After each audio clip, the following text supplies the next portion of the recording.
Good morning, students. Today's thought: the best way of find yourself to is to lose yourself in the service of others.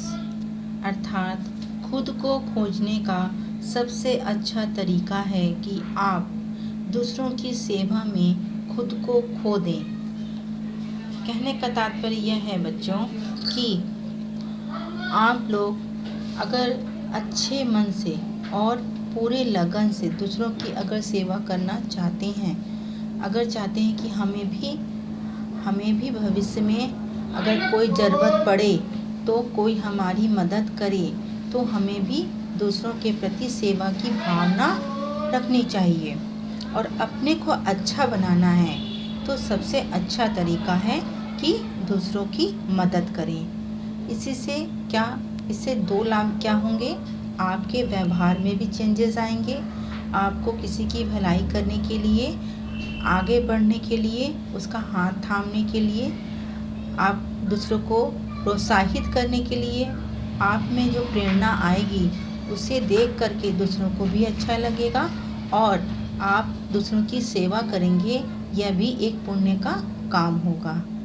Okay, तो सबसे अच्छा तरीका है अपने आप को सही साबित करने के लिए कि दूसरों की सेवा करें। ओके, आज हम लोग हिंदी फर्स्ट पढ़ेंगे बच्चों और हमारे चैप्टर का नाम है एक दिन की बादशाहत। ओके, बादशाह मतलब क्या होता है बच्चों? राजा, जिसकी हुक्म सब लोग माने। सारी प्रजा, सारे लोग जितने भी उनके राज दरबार में हैं, सारे लोग उस राजा की बात माने। और अगर किसी को एक दिन की बादशाहत मिलती है, यानी कि वह एक दिन का बादशाह बनता है, तो जाहिर सी बात है इसका मतलब वह बहुत सताया हुआ बच्चा है, सताया हुआ लोग हैं या दूसरे से परेशान है, इसलिए वह चाहता है कि हमें एक दिन की बादशाहत मिले, यानी कि आप लोग जो जो हमारे साथ करते हो वह हम भी आप लोग के साथ कर सकें। हमें भी ऐसा अधिकार मिलना चाहिए। ऐसा नहीं है कि सब समय आप बड़े लोग ही हमारे ऊपर हुक्म जताओ, हमारे ऊपर हुक्म दिखाओ कि आपको ये करना है, ये आपके लिए कंपलसरी है। कभी एक दिन ऐसा भी होना चाहिए कि हम भी आपके ऊपर हुक्म दिखा सके, हुक्म जता सके। हम जो कहें वो आपको करना पड़ेगा। तो इसी कहानी को लेकर के यह चैप्टर बना है और इसी के बारे में हम आप लोगों से चर्चा भी करेंगे। ओके, यह कहानी माता पिता और उनके बच्चे की कहानी है।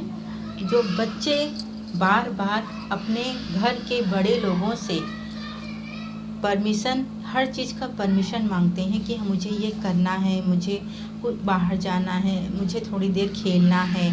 तो बच्चे परमिशन मांग के थक गए हैं और वह चाहते हैं अपने पेरेंट्स से कि एक दिन ऐसा हो कि आप लोग हम लोगों की जगह ले लें, यानी आप लोग बच्चों की जगह ले लें और आप बड़ों की जगह हम बच्चे ले लें, ताकि जितनी हुक्म आप लोग हमारे ऊपर दिखाते हो, जताते हो, वैसा हुक्म हम भी आप लोगों के ऊपर जता सकें।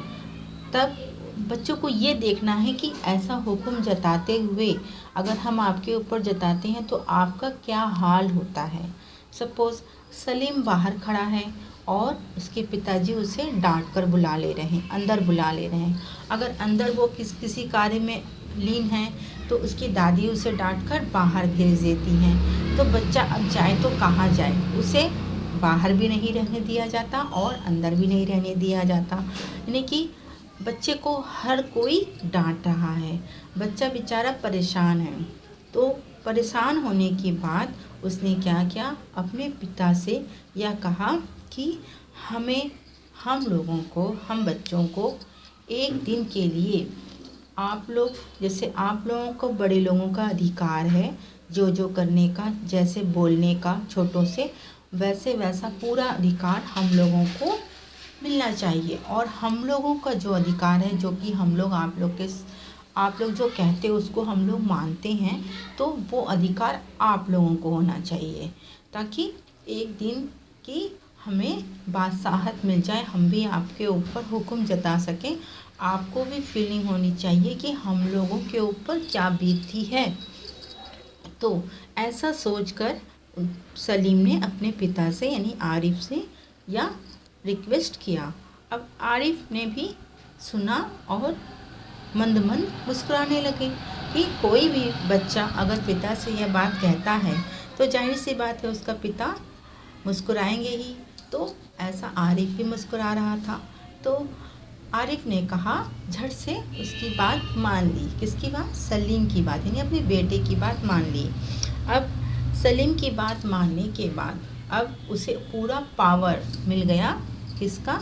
एक बड़े आदमी की जो जो अधिकार होते हैं वैसा करने का उसको पूरा अधिकार मिल गया। अब वह सबके ऊपर हुक्म जता सकता था, माँ के ऊपर, पापा के ऊपर, अपने बड़े भाई के ऊपर, बड़ी बहन के ऊपर, बड़ी और अपनी दादी के ऊपर, क्योंकि सब लोग मिलकर ही छोटे बच्चे को यानी सलीम को परेशान करते थे और अपने अपने तरीके से वह हुक्म जताते थे, क्योंकि घर में वह सबसे छोटा था।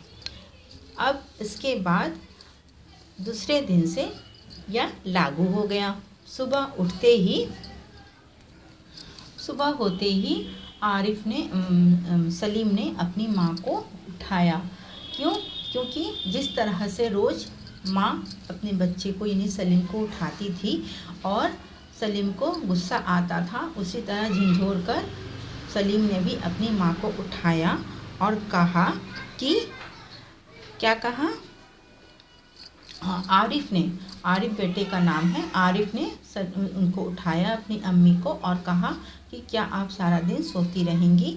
तो जब इस तरह से कोई अपने बच्चे से बात सुनता है तो उसे बहुत तेज़ की गुस्सा आती है।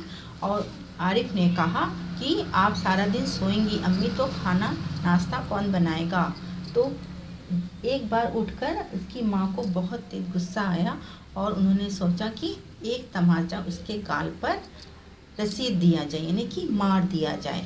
लेकिन दूसरे ही पल उनकी माता को यह ध्यान आता है कि आज हमसे ये सारे अधिकार छीन लिए गए हैं, मैं आज नहीं मार सकती हूँ, जो मेरा बेटा बोलेगा, क्योंकि आज वह घर का सबसे बड़ा है, तो जो जैसा वो कहता है वैसा ही हमें करना पड़ेगा। दूसरी बार माँ को जगाने के बाद अब आरिफ कहाँ जाता है? अपनी दादी के पास। दादी के पास जाता है और दादी से कहता है कि आप नमाज़ पढ़ चुकी हैं। और नमाज़ पढ़ने के बाद उनकी दादी क्या करती थी? हरेरा पीती थी। ये देखिए नेक्स्ट पेज में है, ये देखिए यहाँ पर हरीरा पीना शुरू किया। अब दादी उनकी हरीरा पी रही थी, तभी आकर आरिफ ने कहा कि क्या आज पूरा हरीरा पी जाएंगी? तो दादी भी देख करके दंग रह जाती है और कहती पूरा पी जाओगी तुम्हारा पेट फट जाएगा। तो दादी भी सोची कि ऐसी बदतमीजी से बात कर रहा है, तो उन्होंने भी अपने हाथ को उठा लिया थप्पड़ मारने के लिए। फिर तुरंत पल उनको भी याद आ जाता है कि आज उनके भी सारे अधिकार छीन लिए गए हैं। तो अब खाने के समय अब नाश्ते की मेज़ पर नाश्ता लगता है। उसके बाद उन्होंने कहा, किसने? आरिफ ने कहा कि नाश्ते के मेज़ पर, क्योंकि रोज़ बच्चों को दूध बिस्किट ये सब दिया जाता है, दलिया दिया जाता है, तो आज यह सब नाश्ता किसको दिया जाएगा? बड़ों को दिया जाएगा। जो बच्चों का नाश्ता है वह बड़ों को दिया जाएगा और अंडे, ब्रेड, बटर ये सब बच्चों को दिया जाएगा। तो यह भी बड़ों को आज के दिन स्वीकार करना पड़ा, क्योंकि अधिकार सब बच्चों के पास था। इसके बाद जब खाने का समय आता है तब आरिफ क्या करते हैं? खाने के मेज़ पर अम्मी को देखते और अम्मी से कहते हैं कि क्या आपने दांत ब्रश नहीं किए हैं? जिस तरह माँ अपने बच्चों से कहती है कि क्या आपने दांत नहीं ब्रश किए, और नाश्ता छुड़वा करके माँ बच्चों को लेके जाती है कि चलिए आप पहले ब्रश कीजिए। भले ही बच्चा एक बार कर चुका होता है, फिर भी उसी तरह आरिफ भी अपनी माँ को गुस्ल खाने यानी बाथरूम जिसे कहते हैं वहाँ पर वॉशरूम में लेकर जाता है और उसे अपनी अम्मी को दांत ब्रश करने के लिए कहता है। तो ये जिस तरह से बच्चों के ऊपर माँ पिताजी जो जैसे जैसे व्यवहार करते हैं, उन्हें आज के दिन पावर मिली थी तो अपने पावर का पूरा यूज़ कर रहे थे। उसके बाद आती है पिताजी की बारी। पिताजी की दाढ़ी और बाल कुछ बढ़े हुए थे, तो आरिफ ने कहा कि आपने शेव नहीं किया, यानी आपने बाल नहीं कटवाए और आपने शेविंग नहीं की, और कितने गंदे कपड़े पहने हैं, और इन कपड़ों को आप नहाए नहीं हैं। इसी तरह वह पिता से भी इन्हीं सवालों को करके पिता को भी कहता है कि आपके कपड़े साफ़ होने चाहिए और शेविंग होनी चाहिए और बाल कटे होने चाहिए। ओके, इतना सुनकर ही अब्बा और अम्मी दोनों हंसते हैं और हंसते हुए ये देखते हैं कि बच्चे आज उनकी कितनी अच्छी नकल उतार रहे हैं, और देखते हुए हंसते भी हैं और शर्मिंदा भी होते हैं इस चीज़ को लेकर के कि रोज़ हम लोग अपने बच्चों पर कितनी तरह से हम लोग उनको परेशान करते हैं। आज वही हमें दिखा रहे हैं कि हमें परेशान करें। हमारी छोटी छोटी चीज़ों को जो हम नज़रअंदाज कर देते थे वह पकड़ कर हमें दिखा रहे हैं, तो हमें कितना बुरा लग रहा है। इस चीज़ की शर्मिंदगी उन्हें महसूस होती है, लेकिन ये भी देखकर अच्छा लगता है कि ये लोग नकल कितनी अच्छी उतार रहे हैं। जिस तरह बच्चे अगर स्कूल जाते हैं और रास्ते में उनके दोस्त मिल जाते हैं तो वो थोड़ी देर उनसे बातें करने लगते हैं, उसी तरह आरिफ के पिताजी भी ऑफिस को जा रहे थे और रास्ते में उनके कुछ दोस्त मिल जाते हैं, तो आरिफ के पिताजी रुककर उनसे बातें करने लगते हैं, थोड़ा हंसी मजाक करने लगते हैं। तो पीछे से आरिफ चिल्लाता है कि 10 बज गए हैं, आपको ऑफिस नहीं जाना है। यानी कि जैसा पिताजी रोज़ आरिफ को टोकते थे और आज आरिफ टोक रहा है, और पिताजी कुछ नहीं करते क्योंकि आज सारा पावर आरिफ के हाथों में है। उसके बाद खानसामा जो खाना बनाते हैं उन्हें खानसामा कहते हैं, तो वो आते हैं किनके पास, बेगम के पास, यानी कि सलीम की अम्मी के पास आते हैं और पूछते हैं कि क्या खाना बनेगा। तो उनकी अम्मी के दिमाग से 2 मिनट के लिए निकल जाता है कि आज उनको नहीं बताना है कि क्या क्या बनेगा। उन्होंने इस बात को नज़रअंदाज कर दिया, उन्हें ध्यान नहीं रहता है। तो वो बोलना शुरू कर देती हैं कि आलू गोशन कबाब आदि वगैरह वगैरह। तो तुरंत ही सलीम टोकता है कि नहीं, आज यह सब खाना नहीं बनेगा, आज बनेगा गुलाब जामुन, गाजर का हलवा, मीठे चावल, आज यही बनेंगे और आप इसी को पकाइए। लेकिन मिठाइयों से रोटी कैसे खाई जाएगी? अम्मी इस तरह सब्र ना सकी, मतलब मम्मी उनकी जो थी, लेकिन उन्होंने कहा कि तुमने जो कहा है कि सब मिठाइयाँ ही बनेंगी, तो मीठे चीज़ों से रोटी कैसे खाई जाएगी? तो तुरंत आरिफ कहते हैं कि जिस तरह रोज़ हम मिर्चों के सालन से खाते थे। उनकी दादी भी किसी के ऊपर चिल्ला रही थी, तो आरिफ ने कहा, दादी की तरह दोनों हाथों से सर पकड़ लिया और सर पकड़ते हुए दादी की बातों को झिंझोर कर कहता है कि दादी चुपचाप बैठ जाओ, आप मेरा दिमाग बहुत ख़राब कर रही हो। दादी भी ये बात सुनकर बहुत आश्चर्यचकित हो जाती हैं कि अगर वह आज विवश ना होती तो आरिफ के गाल में 2 थप्पड़ जड़ दी होती। इसके बाद अब कॉलेज का वक्त हो गया, तो भाई जो उनके आरिफ के बड़े भाई हैं वह सफ़ेद कमीज पहनकर घर से बाहर निकलने लगे और अपनी अम्मी से कहने लगे कि मैं शाम को देर से आऊँगा, मैं दोस्तों के संग फिल्म देखूँगा। उतने में आरिफ ज़ोर से चिल्ला के बोलता है कि खबरदार, इम्तिहान सर पर है, यानी कि इम्तिहान बहुत करीब है और आपको सैर सपाटों में समय नहीं बिताना है और आप कॉलेज जा रहे हैं, वहाँ से क्लास अटेंड करके सीधा घर आएंगे। भाईजान ने जब अपने छोटे भाई के मुंह से इतनी बड़ी बात सुनी अपने लिए, तो उनका क्या मन किया? उनका वही मन किया जो दादी और मम्मी का मन किया था, एक थप्पड़ गाल में देने का। लेकिन उन्हें तुरंत याद आ गया कि आज उनके अधिकार छीने गए हैं, इसलिए उन्होंने वह उसके अधिकारों को ध्यान में रखते हुए उन्होंने कुछ नहीं कहा। और इतना कहकर आरिफ अपने पिता की तरह मेज पर जाकर बैठ गए और अखबार पढ़ने लगे। इसके बाद उनकी आपा आती हैं, जो कि बहुत अच्छी सी साड़ी पहनकर बाहर निकलती हैं। तो वो भी कॉलेज को जा रही थी, उनके कॉलेज में फंक्शन था। तो जैसे ही आरिफ देखते हैं कि वह इतनी अच्छी साड़ी पहने हुए हैं और बाहर जा रही हैं, तो आरिफ कहते हैं कि इतनी अच्छी साड़ी पहनकर आप कहाँ जा रही हैं? बहन आपा कहती है कि मैं कॉलेज जा रही हूँ, आज मेरे कॉलेज में फंक्शन है। उन्होंने कहा कि कोई ज़रूरत नहीं है, साड़ी गंदी हो जाएगी, जाओ इसे उतारो और सिंपल से कपड़े पहनकर आप कॉलेज जाओ। तो अपने हरकतों पर आपा को भी शर्मिंदा आती होती है, क्योंकि आपा ने भी कभी ऐसे ही सलीम से उनके कपड़े, महंगे कपड़े और अच्छे कपड़े उतरवा कर उन्हें मामूली सा और सस्ता कपड़ा पहनने का हुक्म दिया था।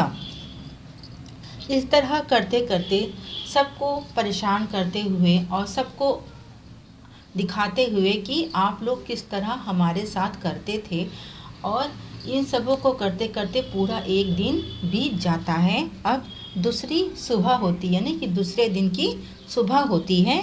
सुबह में क्या होती है? सलीम की आँख खुली तो आपा नाश्ते की मेज़ सजाए उन दोनों के उठने का इंतज़ार कर रही थी।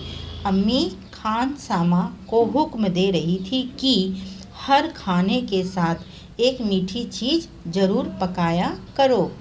आरिफ अंदर के गाने के साथ भाईजान मेज का तबला बजा रहे थे और अब्बा सलीम से कह रहे थे, स्कूल जाते वक्त एक चवन्नी जेब में डाल लिया करो, क्या हर्ज है। यानी कि जब बच्चों ने एक दिन की बादशाहत करके सबको यह दिखा दिया कि हम लोगों पर आप लोग हुक्म दिखाते हैं, हम लोग भी कितने परेशान हो जाते हैं, तो उसके बाद दूसरी सुबह जब होती है, जब सलीम की आँख खुलती है, तो वह यह देखता है कि सब लोग अपने अपने कामों पर लगे हैं और जिस तरीके से जिसको जिसको गलती दिखाई गई थी, वह सब अपनी अपनी गलती को स्वीकार करके और उन गलती को दोबारा ना दोहराते हुए बच्चों के मन मुताबिक कुछ ना कुछ काम में लगे हुए हैं। तो बच्चों, सही है, कम से कम एक दिन तो बच्चों को अपनी ज़िंदगी देनी चाहिए। बच्चे भी परेशान हो जाते हैं, हम भी कभी बच्चे थे और इस समय आप लोग बच्चे हैं। हाँ, रोज़ रोज़ तो बच्चों को बड़ा बनाना संभव नहीं है, किंतु अभी तो आप लोग घर पे हैं, तो एक दिन ठीक है, लेकिन खाली हुक्म देने के लिए नहीं, जिम्मेदारी उठाने के लिए भी आप लोग बड़े बने हैं। तो वह बड़ा कब बनेंगे? जब आप लोग पढ़ेंगे, क्योंकि बिना शिक्षा के आप लोग सिर्फ सिक्के का एक पहलू ही देख रहे हैं। तो आप लोग शिक्षा के द्वारा सिक्के के दोनों पहलू देखेंगे। सिर्फ हुक्म जताना कि हम लोग छोटे हैं, बड़ों को आज हमें बादशाहत मिल गई तो हम हुक्म जता दिए, सबने मान लिया, लेकिन ये नहीं देखा कि सब बड़े आपसे कितना अधिक वर्क करते हैं, कितना अधिक काम करते हैं, कितना अधिक जिम्मेदारी उन्होंने उठा रखी है। तो सिर्फ बादशाहत मतलब क्या होता है बच्चों, कि रवाब जमाना नहीं, हुक्म जताना नहीं, उनके प्रति अपने कर्तव्य को भी पूरा करना। ओके, इस चैप्टर को बहुत अच्छे से पढ़िएगा बच्चों। अब हम आते हैं एक्सरसाइज पर। यहाँ पर देखिए, यहाँ पर लिखा हुआ है, इतनी भारी साड़ी क्यों पहनी। भारी साड़ी, यहाँ पर भारी साड़ी से क्या मतलब है? साड़ी का वजन ज़्यादा है, साड़ी पर बड़े बड़े नमूने बने हैं, साड़ी पर बेल बूटों की कढ़ाई है। यानी कि भारी साड़ी, भारी अटैची, भारी काम, भारी बारिश। ऊपर भारी विशेषण पर चार अलग अलग संज्ञाओं के साथ इस्तेमाल किया गया है। इन चारों में भारी का अर्थ एक सा नहीं है। इनमें क्या अंतर है? ओके, तो इनमें क्या अंतर है? भारी साड़ी मतलब महंगी साड़ी ना, महंगी। भारी अटैची यानी कि वजनदार, और भारी काम यानी मुश्किल काम। भारी बारिश, बारिश यानी तेज एवं ज़्यादा बारिश। ओके, यहाँ भारी का अर्थ सब संज्ञा शब्द के साथ में अलग अलग है। दूसरा है, भारी की तरह हल्का का भी अलग अलग अर्थों में इस्तेमाल करो। जैसे हल्का कपड़ा यानी सस्ता, हल्का काम यानी सरल काम, हल्का लड़का यानी कम वजन, हल्का डिब्बा यानी खाली, हल्का बर्तन यानी कम वजन। ओके, तो एक्सरसाइज उसके बाद है ये एक्सरसाइज। कौन कौन सी चीज़ें तुम्हें बिल्कुल बेकार लगती हैं, ये आप लोग अपने अकॉर्डिंग कीजिएगा। जैसे पहनने की चीज़ें, आपको कौन सी चीज़ अच्छी नहीं लगती है, खाने पीने की चीज़ें कौन सी अच्छी नहीं लगती है, काम करने के लिए क्या काम आपको करना अच्छा नहीं लगता है, खेल कौन सा खेल आपको अच्छा नहीं लगता है। ओके, तो पहले पार्ट का नाम डालिएगा, उसके बाद एक्सरसाइज इसको 1 बनाइएगा, 1, एक्सरसाइज 2, एक्सरसाइज 3। ओके, ये 3 एक्सरसाइज आप कॉपी में राइट कीजिएगा। बहुत अच्छे से वीडियो देखिएगा, वीडियो को समझिएगा, मैंने जो स्टोरी बताई है उसको देखिएगा, समझिएगा। और उसके बाद ये क्वेश्चन आंसर भी है, देखिए मैं पढ़ के बता रही हूँ। अब्बा ने क्या सोचकर आरिफ की बात मान ली? अब्बा ने आरिफ की तीव्र इच्छा देखकर अब्बा ने आरिफ की बात मान ली। बादशाहत क्या होती है? किसी क्षेत्र, राज्य या देश पर शासन करना, पूरा अधिकार जमाना, अपनी मर्जी मन मर्जी करना ही बादशाहत होती है। एक दिन की बादशाहत कहानी का नया शीर्षक लिखें। एक दिन की बादशाहत कहानी का नया शीर्षक बच्चों का बचपन हो सकता है। कहानी में किन चीज़ों को तरमाल कहा गया है? कहानी में अंडे और मक्खन जैसी चीज़ों को तरमाल कहा गया है। कुछ ऐसी चीज़ों के नाम बताओ जो तुम्हें तरमाल नहीं लगती। चावल, दाल, सब्जियां, रोटी हमें तरमाल नहीं लगती। रिक्त स्थानों की पूर्ति करो। दोनों की मुसीबत में जान थी। मुसीबत के नीचे अंडरलाइन है। ओके, कोई ज़रूरत नहीं है उधम मचाने की। उधम के नीचे अंडरलाइन। आरिफ ने अम्मी को झिंझोर डाला। झिंझोर मतलब उसमें अंडरलाइन है। अब्बा का हंसते हंसते बुरा हाल हो गया। हंसते हंसते में अंडरलाइन। आरिफ ने आंखें निकालकर उन्हें धमकाया। आंखें निकाल कर अंडरलाइन। ओके, तो यहीं से आप स्क्रीनशॉट लीजिएगा और स्क्रीनशॉट लेने के बाद आप अपना वर्क कंप्लीट कीजिएगा। ओके, ये ओके, थैंक यू, धन्यवाद।